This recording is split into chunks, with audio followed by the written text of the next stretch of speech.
Hello बच्चों, ये biomolecules chapter की सेकेंड क्लास है और इस क्लास में हम लोग डिस्कस करने वाले हैं साइक्लिक स्ट्रक्चर ऑफ ग्लूकोज। देखिए, जो साइक्लिक स्ट्रक्चर ऑफ ग्लूकोज है वो कैसे पता लगा। अब अभी तक तो हम यही मानते थे कि भाई जो ग्लूकोज का स्ट्रक्चर है लीनियर स्ट्रक्चर है, ठीक है। पर ऐसी कुछ चीजें देखने को मिली जिसकी वजह से हम ये मानने को मजबूर हुए कि नहीं, इसका कोई ना कोई और स्ट्रक्चर तो जरूर होता होगा।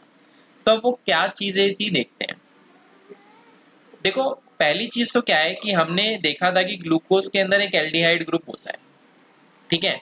उसके बावजूद जो ग्लूकोज है वो शिफ्ट टेस्ट नहीं देता, जबकि ये जो शिफ्ट टेस्ट है किसके द्वारा दिया जाता है, एल्डिहाइड के द्वारा दिया जाता है।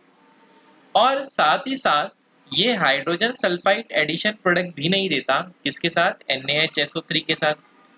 तो इसका मतलब ये हुआ कि जो एल्डिहाइड ग्रुप है ये यहाँ पर प्रेजेंट तो है लेकिन अवेलेबल नहीं है, ठीक है। ये एल्डिहाइड ग्रुप है, ये तो हमने कंफर्म किया था, पर अवेलेबल नहीं है कहीं ना कहीं। अब कैसे अवेलेबल नहीं है, क्यों अवेलेबल नहीं है, ये तो हम स्ट्रक्चर देखेंगे तो समझेंगे, ठीक है।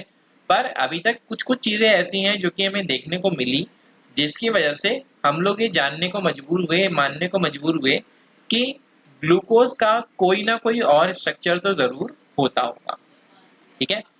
सेकंड जो चीज है वो क्या है कि जो पेंटा एसीटेट हमने ग्लूकोज का बनाया था, ठीक है, वो जो है वो रिएक्ट नहीं करता किससे, हाइड्रोक्सिल अमाइन से। हाइड्रोक्सिल अमाइन आपको याद होगा NH2OH। इसका मतलब फिर से हमें यही पता लग रहा है कि फ्री एल्डिहाइड ग्रुप की एब्सेंस है, यानी कि जो एल्डिहाइड ग्रुप था वो फ्री नहीं है, ठीक है। तो अभी तक इतनी कहानी हमें पता लग रही है कि एल्डिहाइड ग्रुप फ्री नहीं है। अब क्यों फ्री नहीं है भाई, कौन से दोस्त के साथ वो घूमने चला गया, कैसे घूमने चला गया, ठीक है। तो वही चीज हम पता लगा रहे हैं कि कौन से दोस्तों के साथ ये मग्न है जो कि ये फ्री नहीं है अपने काम करने के लिए।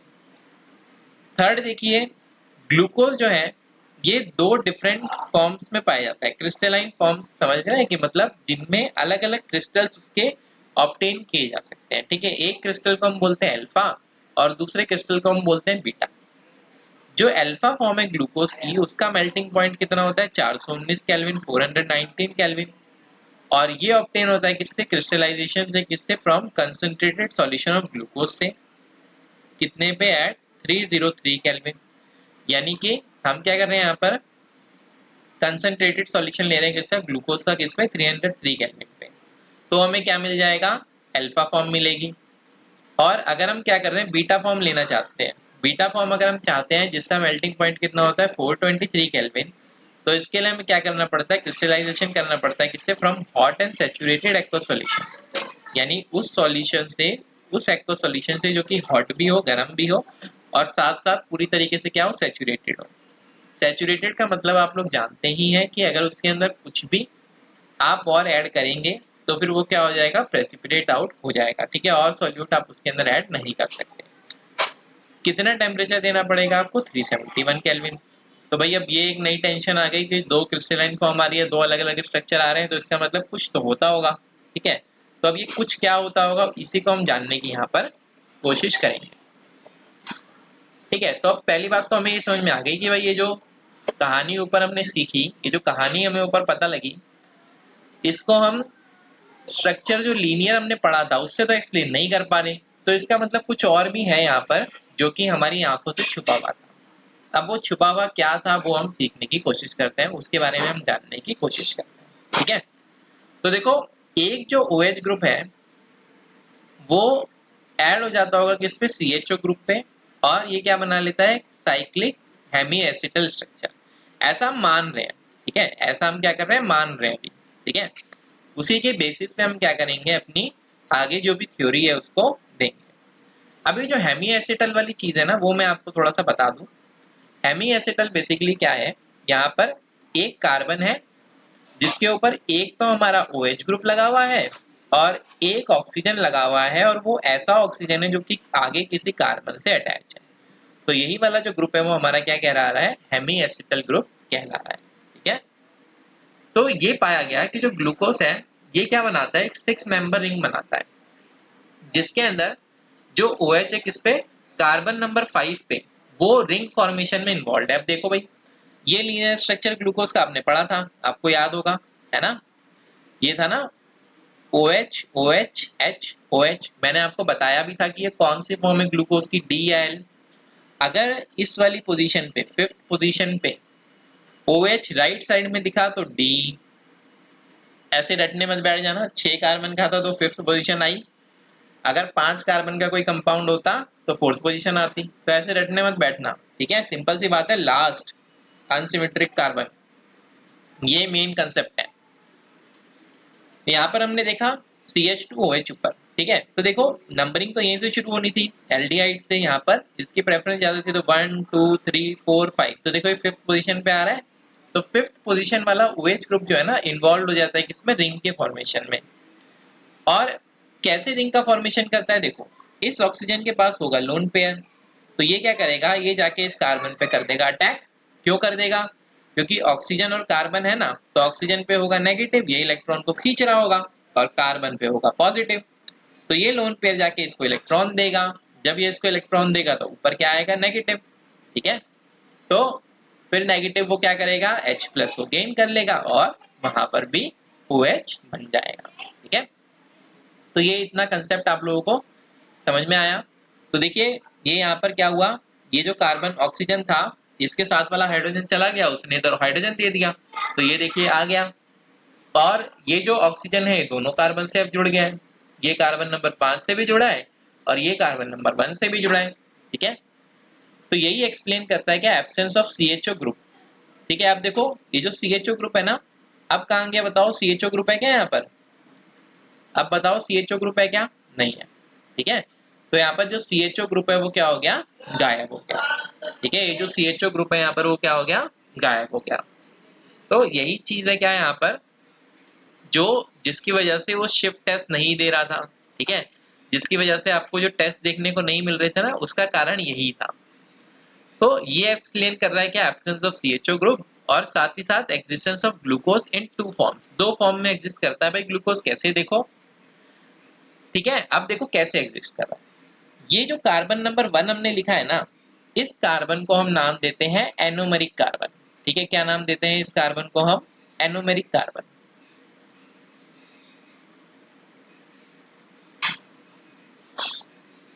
ठीक है। तो क्या नाम देते हैं इसको हम, एनोमेरिक कार्बन। और ये जो एनोमेरिक कार्बन है, अगर इसमें OH राइट हैंड साइड में है तो आप बोलोगे अल्फा, अगर इसमें OH लेफ्ट हैंड साइड में है तो आप बोलोगे बीटा। बस इतना सिंपल सा काम करना है बेटा, ठीक है। तो कर लोगे इतना काम, अगर राइट साइड में है तो अल्फा, अगर लेफ्ट साइड में है तो बीटा बोलना है बेटा। तो देखो two cyclic hemiacetal forms है ग्लूकोज की, जो कि डिफर करती है किसमें, कॉन्फ़िगरेशन में, किस पे, केवल हाइड्रोक्सिल ग्रुप एट कार्बन 1, उसी को हम क्या बोलते हैं, एनोमेरिक कार्बन। तो एनोमेरिक कार्बन अगर आपसे पूछ लेगा तो आप एनोमेरिक कार्बन भी बता सकते हो, ठीक है।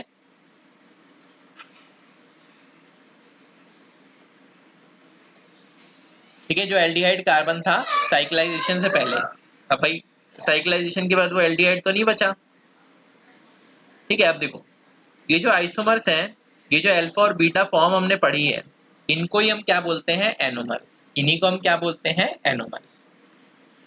ये जो 6 मेंबर साइक्लिक स्ट्रक्चर है ग्लूकोज का, इसे हम क्या बोलते हैं, पाइरेनोस स्ट्रक्चर। अब पाइरेनोस स्ट्रक्चर क्यों बोलते हैं वो भी मैं आपको बताऊंगा, क्योंकि ये ना पाइरेन जैसा दिखाई देता है। कैसा दिखाई देता है, पाइरेन एक कंपाउंड है ना, उसके जैसा दिखाई देता है, उसके एनालॉगस है।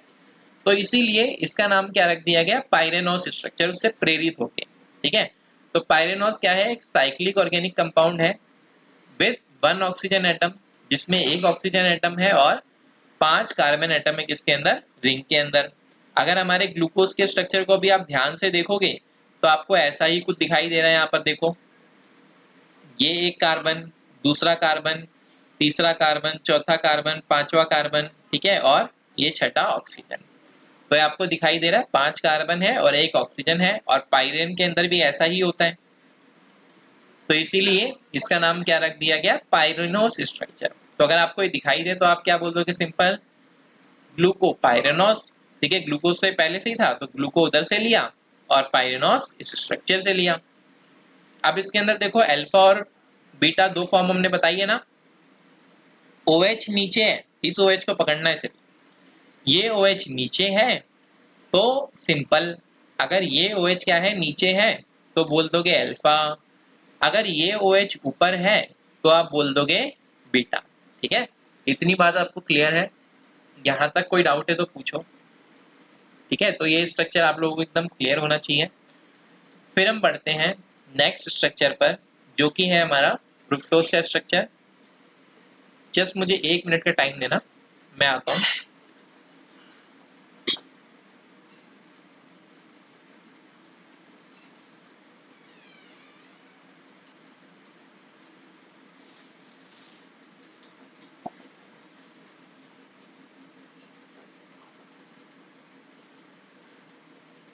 चलिए देखते हैं आगे।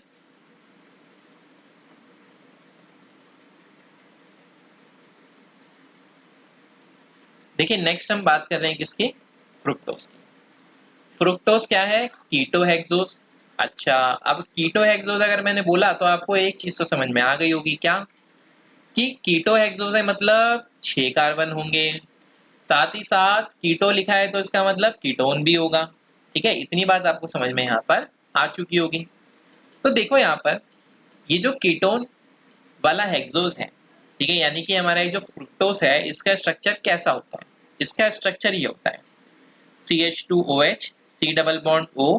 ठीक है, फिर यहाँ पर आपको दिखाई देगा इस कार्बन पे H, OH, और यहाँ पर फिर कार्बन पे OH, H, फिर OH, H। देखो सिंपल, याद करने का सबसे अच्छा तरीका यही है कि आप क्या करो, इधर नीचे से शुरू करो और यहीं से पकड़ना शुरू करो OH, H को। ठीक है, आप बोलो OH, OH, H, OH, OH, H। ठीक है, सिंपल, आपको याद हो जाएगा। ठीक है, आप स्ट्रक्चर भी इवन बनाओ तो इसी तरीके से बनाओ। ठीक है, तो सिंपल, आप अब जब भी स्ट्रक्चर बनाओगे तो हमेशा इसी तरीके से आपको स्ट्रक्चर को बनाना है। क्या करोगे, एक चेन बना लोगे, ठीक है, नीचे एक कार्बन लिख दोगे, फिर 3 डंडियां खींच दोगे ऐसे, इसके ऊपर कार्बन डबल बॉन्ड ऑक्सीजन बना दोगे, और उसके सर के ऊपर क्या बना दोगे, फिर एक एल्कोहल CH2OH बना दोगे। यहाँ पर भी CH2OH बना दोगे। ठीक है, इसके ऊपर भी CH2OH, नीचे भी CH2OH। बस अब तो आपको एल्कोहल पूरे करने हैं। OH, OH, H हो गया। अब दूसरी साइड जहां पर OH लिख दिया उसके अपोजिट साइड पे H लिख दो, जहां पर OH लिख दिया उसके अपोजिट साइड पे H लिख दो, जहां पे H लिख दिया उसके अपोजिट साइड पे OH लिख दो। बस इतना सिंपल सा काम आपको हमेशा करना है। अब देखो यहाँ पर भी आप देख रहे हो कि OH जो है राइट साइड में है, तो इसका मतलब आप इसको भी क्या बोलोगे, डी फ्रुक्टोज बोलोगे। और ये नेगेटिव किसको बता रहा है, आपको नेगेटिव पता है ना, एल होता है, ये स्मॉल वाला एल, कैपिटल वाला एल नहीं, स्मॉल वाला एल। ठीक है, तो ये किसको बताता है, ये बताता है कि ये प्लेन पोलराइज लाइट को कहाँ घुमाएंगे, लेफ्ट साइड में घुमाएंगे। कहाँ घुमाएंगे, लेफ्ट साइड में घुमाएंगे। ठीक है, तो ये कौन बताता है, ये बताता है ये नेगेटिव साइन। आप इस चीज को देखो देख कर नहीं बता सकते। ठीक है, आपसे अगर कोई पूछे, कोई कंपाउंड आपको दिखा दे, ठीक है, अगर वो कंपाउंड हमने पढ़ा हुआ है और बोला है कि आपको याद करनी है वो चीज, तो अलग बात है। वरना ऐसे कोई नया कंपाउंड आपको कोई लाके दिखा दे और बोले कि बताओ ये डेक्स्ट्रो रोटेटरी होगा, ये लिवो रोटेटरी होगा, तो आप नहीं बता सकते। ठीक है, आपको एक्सपेरिमेंट करना पड़ेगा और उसके एक्सपेरिमेंट के बेसिस पर ही हम बता सकते हैं कि कोई कंपाउंड डेक्स्ट्रो रोटेटरी है या फिर कोई कंपाउंड लिवो रोटेटरी है। सिंपल, इतनी बात क्लियर है, इसमें कोई डाउट तो नहीं है आप लोगों को। चलो, तो फिर देखते हैं आगे। देखो जो रिंग फॉर्म होती है इस तरीके से, 5 मेंबर्ड रिंग। ठीक है, और ये जो 5 मेंबर्ड रिंग यहाँ पर बनती है क्या होती है, इसे हम बोलते हैं फ्यूरेनॉल्स। अब जिस तरीके से वो पायरेन से प्रेरित थी, ये प्रेरित है किससे, फ्यूरेन से। किससे, फ्यूरेन से, तो इसलिए क्या नाम रख दिया, फ्यूरेनॉल्स। फ्यूरेनॉल्स क्या है, एक 5 मेंबर्ड साइक्लिक कंपाउंड है जिसमें एक ऑक्सीजन होता है और 4 जो है क्या होते हैं, कार्बन एटम होते हैं। ठीक है, देखो यहाँ पर इस तरीके से आपको दिखाई दे रहा है कार्बन OH, यहाँ पर CH2OH, ये OH, OH, और यहाँ पर ये O। तो आप फिर से देख रहे हो कि जो 5th कार्बन है, इसी का ऑक्सीजन जो है क्या हो रहा है, यहाँ पर बॉन्ड बनाने के लिए गया है। तो आपको अब तक तो समझ में आ गया होगा कि जो 5th वाला ऑक्सीजन है, यही सबसे ज्यादा बदमाश है। ठीक है, यही, इससे टिक के नहीं बैठा जाता है, यही क्या करता है, इधर उधर मस्ती करने के लिए निकल जाता है। ठीक है, तो यही निकल गया दोबारा से मस्ती करने के लिए, तो फिर से हमारे को क्या मिल गया, एक रिंग मिल गई। यहाँ पर देखो ये जो रिंग है क्या है, अल्फा डी फ्रुक्टो फ्यूरेनोस, भाई फ्रुक्टोज इसके नाम में था तो फ्रुक्टो लगा दिया, और फ्यूरेन से प्रेरित है तो फ्यूरेनोस। अब अल्फा, अल्फा बताने की जरूरत है क्या? भाई एनोमेरिक कार्बन पे अगर राइट साइड में है, ठीक है, तो OH अगर राइट साइड में है तो बोलोगे अल्फा, अगर लेफ्ट साइड में है तो क्या बोलोगे? बीटा। ठीक है, डी आप ऑलरेडी जानते हो इसकी वजह से, और नेगेटिव किसकी वजह से? क्योंकि लाइट को लेफ्ट साइड में घुमाता है। ठीक है, तो ये जो साइक्लिक स्ट्रक्चर्स हैं, two anomers of fructose are represented by Haworth structures. किससे रिप्रेजेंट किया जाता है इनको? हैवॉर्थ स्ट्रक्चर्स से।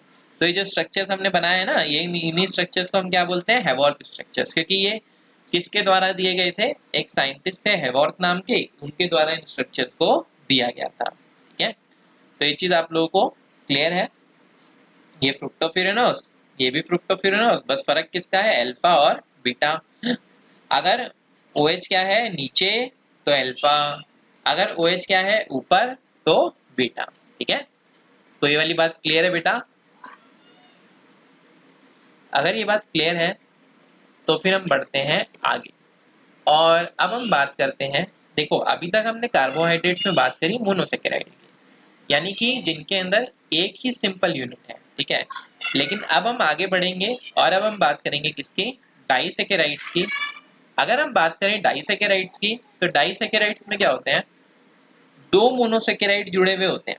ठीक है, जैसे मान लो ग्लूकोज ग्लूकोज जुड़े हुए हैं, फ्रुक्टोज ग्लूकोज जुड़े हुए हैं, ठीक है, कुछ भी जुड़े हुए हो सकते हैं। ठीक है, बाय एन ऑक्साइड लिंकेज, किसके द्वारा? ऑक्साइड लिंकेज के द्वारा जुड़े हुए होते हैं। अभी मैं बताऊंगा आपको ये ऑक्साइड लिंकेज कौन सी है कौन सी नहीं है। ठीक है, जो कि बनती है किससे? Loss of a water molecule. जैसे देखो यहाँ पर ये सुक्रोज था हमारा, सुक्रोज में आपने पानी डाल दिया, पानी डालने के बाद क्या हुआ? ये टूटा और हमको मिल गया वापस से ग्लूकोज और फ्रुक्टोज। इन्हीं को आप मिला दो, जब आप मिलाओगे तो फिर क्या होगा? पानी निकलेगा और इन दोनों के बीच में बॉन्ड बनेगी तो क्या बन जाएगा? सुक्रोज। ठीक है, इस तरह की जो लिंकेज है किसके बीच में? मोनोसेकेराइड यूनिट्स के बीच में, किसके द्वारा? ऑक्सीजन एटम के द्वारा। इसी को हम क्या बोलते हैं? Glycosidic linkage. ठीक है, तो ये मोस्ट इंपॉर्टेंट है, इससे भी एग्जाम में क्वेश्चन पूछा जाता है कि कार्बोहाइड्रेट में आपको कौन सी वाली लिंकेज देखने को मिलती है। ठीक है, या फिर आपसे पूछ लेगा डाइसेकेराइड में आपको कौन सी लिंकेज देखने को मिलती है। ठीक है, या आपको हो सकता है सुक्रोज दे के पूछ ले कि सुक्रोज में कौन सी लिंकेज होती है, वो हो सकता है दो चार एग्जाम्पल और नाम बता दे आपको। तो इस तरीके से आपको पता होना चाहिए। ठीक है, ठीक है, अब देखो डाइसेकेराइड्स की अगर हम बात करें तो इसके अंदर अगर रिड्यूसिंग ग्रुप जो है मोनोसेकेराइड्स का, ठीक है, यानी कि एल्डिहाइड और कीटोनिक ग्रुप्स जो है बॉन्डेड है, तो इस ये क्या सी होती है? नॉन रिड्यूसिंग शुगर्स होती हैं। भाई कुछ सोचो, एल्डिहाइड कीटोनिक ग्रुप ही अगर बॉन्ड बना लेगा तो वही तो जाके रिएक्शन करने वाले थे, वही तो जाके वो टेस्ट देने वाले थे जो टेस्ट हमने पढ़े। ठीक है, अब वो टेस्ट ही नहीं देगा कोई, तो इसका मतलब आप लोगों को क्या देखने को मिलेगा कि टेस्ट एब्सेंट आ रहा है, तो हम बोलेंगे नॉन रिड्यूसिंग शुगर है। अगर टेस्ट दे देता तो हम बोलते हैं रिड्यूसिंग शुगर है। तो इसी तरीके से अगर बात करें हम सुक्रोज की, तो सुक्रोज में क्या होता है कि जब ये शुगर बनती है ना, तो ये फंक्शनल ग्रुप क्या होता है? फ्री होते हैं। अब ये अगर फंक्शनल ग्रुप फ्री है तो इसका मतलब ये कैसी शुगर होगी? रिड्यूसिंग शुगर, क्योंकि यहाँ पर क्या हो सकती है? बॉन्ड बन सकती है। ठीक है, फॉर एग्जाम्पल किसके किसके बीच में होता है? ये माल्टोस एंड लैक्टोस। ठीक है, तो सुक्रोज किसके किसके मिलने से यहाँ पर है? किसके किसके मिलने से आपको दिखाई दे रहा है? Maltose and lactose. ठीक है, शुगर जिसके अंदर फंक्शनल ग्रुप्स फ्री होते हैं इनको हम क्या बोलते हैं? सॉरी, ये हम लोगों ने सुक्रोज तो अलग पढ़ चुके हैं। ठीक है, एक मिनट रुकना, सुक्रोज हम लोग पढ़ चुके हैं ऑलरेडी। अब देखो सुक्रोज के अंदर तो ये क्या कहलाती है? नॉन रिड्यूसिंग शुगर होती है, क्योंकि इसके अंदर जो ग्रुप्स हैं वो फ्री नहीं होते हैं। ये देखो अभी ब्लेंडर हो जाता है ना, नॉन रिड्यूसिंग शुगर। और अगर मैं बात करूं माल्टोस और लैक्टोस की, तो माल्टोस और लैक्टोस के अंदर क्या होते हैं? Free aldehyde group, free ketone group होते हैं ना, तो इसीलिए माल्टोस और लैक्टोस क्या होते हैं हमारे पास? माल्टोस और लैक्टोस हमारे पास होते हैं रिड्यूसिंग शुगर। ठीक है, ये चीज एकदम क्लियर रखना, ये दोनों क्या होते हैं? Reducing sugar. कई बार एग्जाम में डायरेक्टली क्वेश्चन पूछ लेगा, which of the following disaccharide is reducing sugar. ठीक है, which of the following disaccharide is reducing in nature, बस इतना भी अगर पूछ लेगा तो समझ जाओ। ठीक है, रिड्यूसिंग शुगर बोले ना बोले आपको समझ जाना है। देखो सुक्रोज का हो गया, one of the common disaccharide कौन सा है, सुक्रोज, जो कि हमने पढ़ लिया क्या दे देता है, ये डी प्लस ग्लूकोज देता है और डी माइनस फ्रुक्टोज देता है। देखो यहाँ पर जो दो मोनोसेकेराइड हैं वो किससे जुड़े हुए होते हैं, ग्लाइकोसिडिक लिंकेज से जुड़े होते हैं, किसके बीच में, carbon 1 of alpha D glucose and carbon 2 of beta D fructose.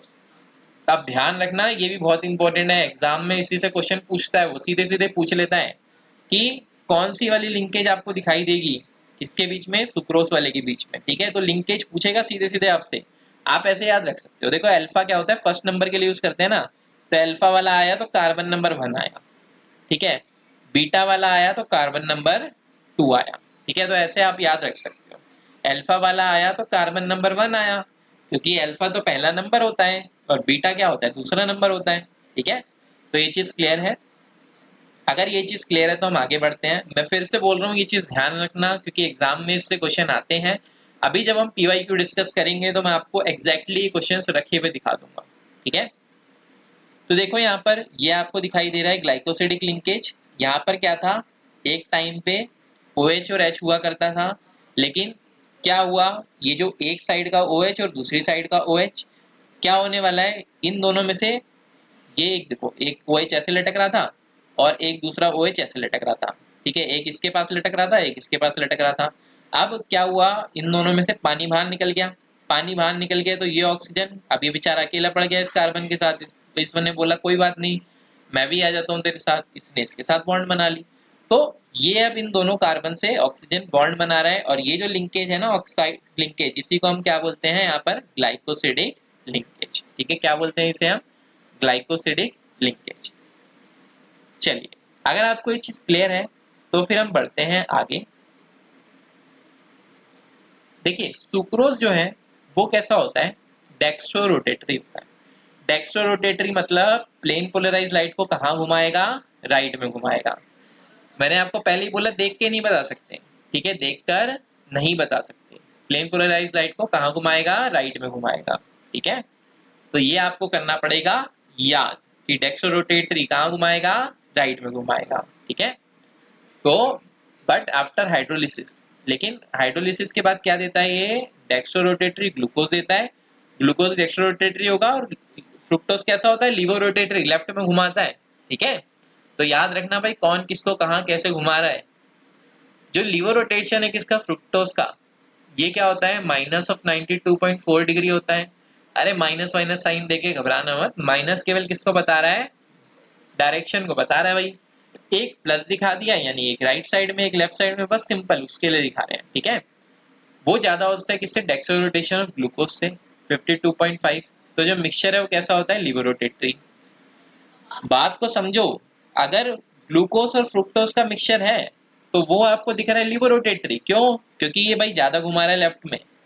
पर सुक्रोज, सुक्रोज को आप समझो, सुक्रोज फ्रुक्टोज और ग्लूकोज नहीं है, सुक्रोज एक नया कंपाउंड बन चुका है। ठीक है, इस चीज को ध्यान से समझना, ऐसा गलती मत कर देना कि सर ने तो सुक्रोज का बताया था कि सर सुक्रोज में तो मिक्सचर अगर होता है तो लीवर रोटेटरी होता है। अरे नहीं, ठीक है, ग्लूकोज और फ्रुक्टोज दोनों चीजें हैं यहाँ पर। तो जो हाइड्रोलिसिस है सुक्रोज का, ये bring about a change in sign of rotation. ठीक है, जो हाइड्रोलिसिस होता है किसका, सुक्रोज का, तो उससे साइन ऑफ रोटेशन में चेंज आ जाएगा, किससे, फ्रॉम डेक्स्ट्रो टू लीवो।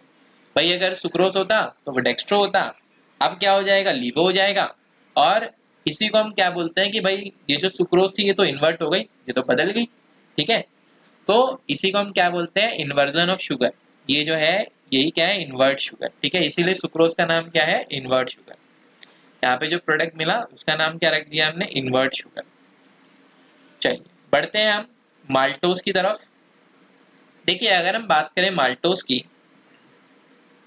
तो माल्टोज के अंदर क्या होता है, दो अल्फा डी ग्लूकोज यूनिट्स होती हैं, किसकी, carbon 1 of 1 glucose is link to carbon 4 of another glucose unit. ठीक है, तो देखो भाई दो सेम आ रहे हैं, ठीक है, एक का 4, तो भाई पहला एक का, यानी कार्बन नंबर 1 और कार्बन नंबर 4, याद रखना ये चीज, कार्बन नंबर 1 और कार्बन नंबर 4।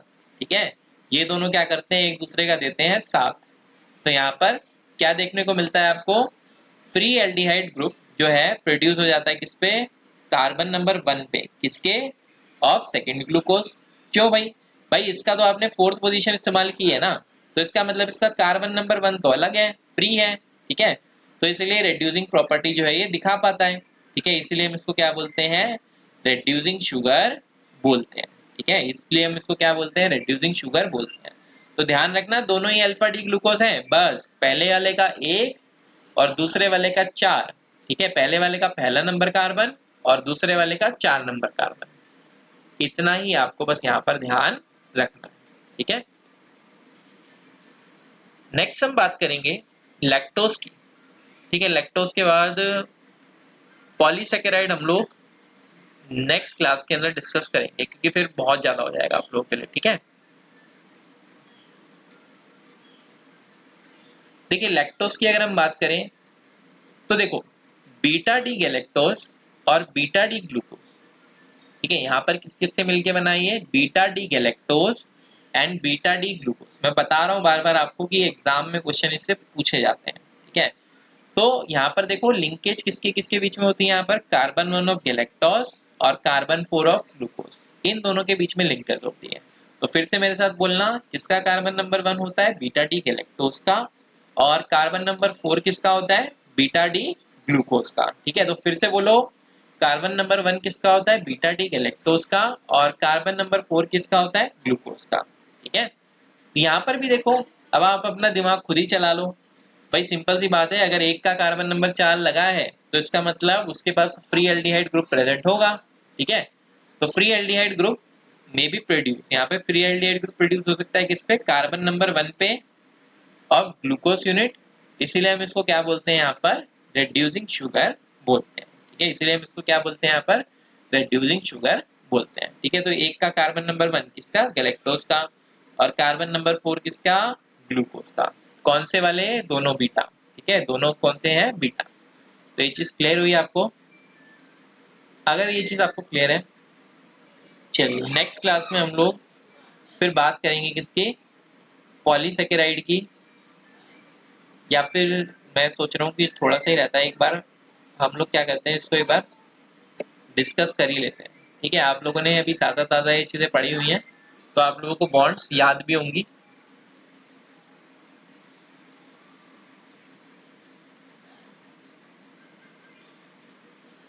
देखो पॉलीसेकेराइड के अंदर क्या होता है? ढेर सारे मोनोसेकेराइड यूनिट होते हैं, ठीक है। पॉलीसेकेराइड के अंदर क्या होता है? ढेर सारे मोनोसेकेराइड यूनिट लगे हुए होते हैं। अब देखो भाई, यहाँ पर पहला हम बात कर रहे हैं पॉलीसेकेराइड किसके? स्टार्च की। स्टार्च आपको पता होगा, आलू में भी स्टार्च होता है ना, कई सारी सब्जियों में स्टार्च होता है। तो स्टार्च जो है ना, मेन पॉलीसेकेराइड है किसका? प्लांट का। ज्यादातर किसमें पाया जाता है? प्लांट में पाया जाता है। तो यहाँ पर देखो, ये क्या है? मोस्ट इंपॉर्टेंट डाइटरी सोर्स है किसके लिए? ह्यूमन बींग्स के लिए। भाई ह्यूमंस क्या करते हैं? इसको कंज्यूम करते हैं, खाने में खाते हैं, ठीक है। क्यों खाते हैं? क्योंकि इससे हमें क्या मिलती है? एनर्जी मिलती है। तो इसमें क्या है? हाई कंटेंट होता है किसका? स्टार्च का। किसके अंदर? सीरियल्स के अंदर, रूट्स के अंदर, ट्यूबर्स के अंदर। ट्यूबर्स वही जैसे आलू हो गया, ठीक है। तो इस तरह की जो ट्यूबर वाली सब्जियां होती हैं, जैसे अगर आपने शकरकंद कभी खाया हो, तो ये सब में होता है।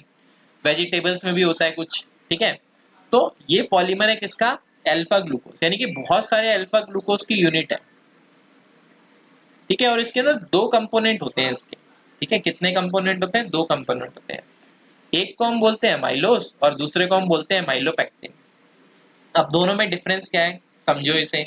इससे भी एग्जाम में क्वेश्चन आता है, ठीक है। इसमें तो ये समझो, इस वाले चैप्टर में हर एक पॉइंट जो है ना, वो क्वेश्चन है। आपसे कहीं से भी उठा के वो क्वेश्चन पूछ लेता है।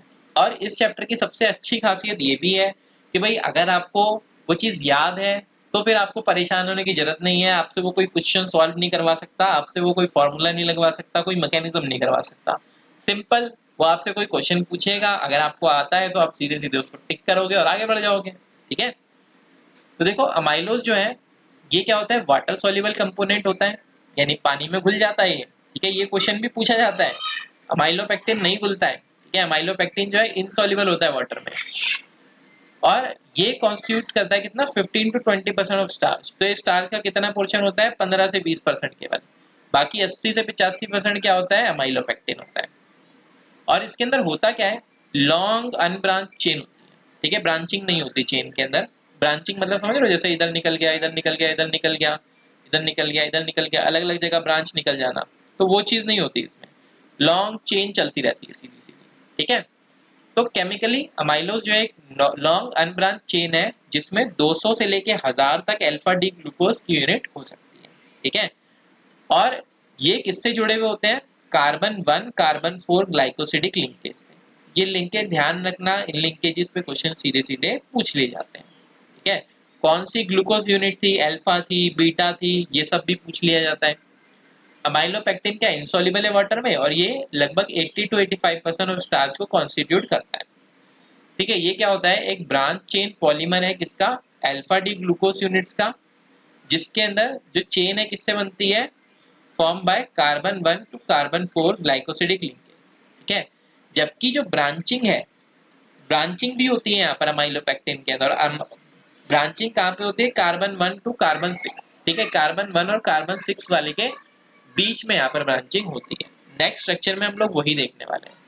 देखो ये आपने देख लिया, यहाँ पर कार्बन 1 और कार्बन 4 के बीच में सिंपल लिंकेज हो रही थी। इधर OH था, इधर OH था, पानी बाहर निकला, ऑक्सीजन जुड़ गया, ठीक है। इसी को हम क्या बोलते हैं? अल्फा लिंकेज बोलते हैं, ठीक है। इसको हम क्या बोलते हैं यहाँ पर? अल्फा लिंकेज बोलते हैं। चलिए बढ़ते हैं हम आगे, और हम लोग देख लेते हैं अपनी सेकंड लिंकेज को। देखो यहाँ पर जो सेकंड लिंकेज है, वो सेकंड लिंकेज देखो, बोलोगे इसको भी अल्फा लिंकेज ही, पर ध्यान रखना ये किसके किसके बीच में है? ये है कार्बन नंबर 1 के बीच में और कार्बन नंबर 6 के बीच में, ठीक है। कार्बन नंबर 1 और कार्बन नंबर 6 के बीच में ये वाली लिंकेज होती है, और जब ये वाली लिंकेज होती है तो क्या बनता है हमारा? अमाइलोपेक्टिन, ठीक है। क्या बनता है हमारा? अमाइलोपेक्टिन। तो ये चीज आप लोग अपने दिमाग में याद रखना, ये स्ट्रक्चर्स आपको याद नहीं रखने हैं, ठीक है। सिर्फ और सिर्फ जो लिंकेज मैंने आपको बताई है ना, वो आपको याद रखनी है, ठीक है। तो ये आप घबराना मत कि आपको स्ट्रक्चर याद रखने हैं, स्ट्रक्चर आपको याद नहीं रखना, सिर्फ और सिर्फ आपको लिंकेज याद रखनी है, ठीक है। वैसे आप इन स्ट्रक्चर्स को खुद भी जोड़ के बना सकते हैं, पर आप सिर्फ और सिर्फ लिंकेज याद रखो, आपका आराम से काम यहाँ पर चल जाएगा। चलिए आगे देखिए हम सेलुलोज। सेलुलोज जो है ये एक्सक्लूसिवली किसके अंदर पाया जाता है? प्लांट्स के अंदर, एनिमल्स में नहीं होता ये। और ये क्या है? मोस्ट अबेंडेंट ऑर्गेनिक सब्सटेंस है किसके अंदर? प्लांट किंगडम में। तो अगर कोई पूछे कि मोस्ट अबेंडेंट ऑर्गेनिक सब्सटेंस क्या है प्लांट किंगडम में, ऑप्शन डाल दे 4, सेलुलोज, ठीक है, फ्रुक्टोज, स्टार्च, ग्लूकोज, तो तुरंत संभाल लेना उस क्वेश्चन को और सामने वाले को तुरंत जवाब पकड़ा देना, ठीक है। क्या बोलोगे उससे? सेलुलोज।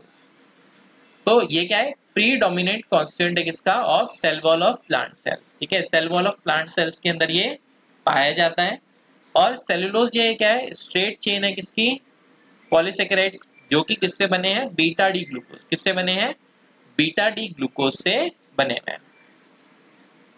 देखो यहाँ पर देखो, आपको ये चेन दिखाई दे रही है सिंपल, ये यहाँ पर आपको ये चेन दिखाई दे रही है, बार बार रिपीटिंग चेन्स है, ठीक है। और यहाँ पर मैं बता दूं आपको कि कौन कौन सा कार्बन होता है। कार्बन नंबर 1 होता है और कार्बन नंबर 4 होता है, इनके बीच में लिंकेज आपको देखने को मिलती है। अब क्योंकि यहाँ पर बीटा डी ग्लूकोज यूनिट है, तो इनके बीच में जो लिंकेज है उसको हम क्या बोल देते हैं? बीटा लिंकेज, ठीक है। उनको हम क्या बोल देते हैं? बीटा लिंकेज बोल देते हैं। तो मैं उम्मीद करता हूँ आप लोगों को यहाँ तक समझ में आ गया होगा, यहाँ तक आप लोगों के दिमाग में कोई भी डाउट नहीं होगा। अगर फिर भी आपके दिमाग में कोई डाउट है तो आप मुझसे कमेंट बॉक्स में कमेंट करके पूछ सकते हैं, ठीक है।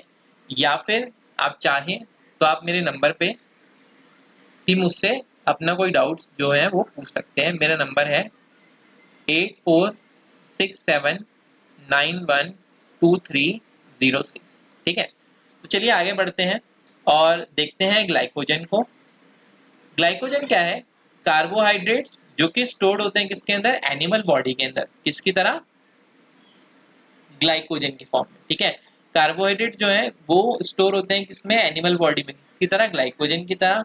तो भैया समझ जाओ कि मेनली जो अगर एनिमल बॉडी की बात की जाए तो उसके अंदर कार्बोहाइड्रेट किस फॉर्म में मिलने वाला है आपको? ग्लाइकोजन, ठीक है। इसको हम एनिमल स्टार्च भी बोलते हैं क्योंकि इसका जो स्ट्रक्चर है वो सिमिलर होता है किससे? अमाइलोपेक्टिन से।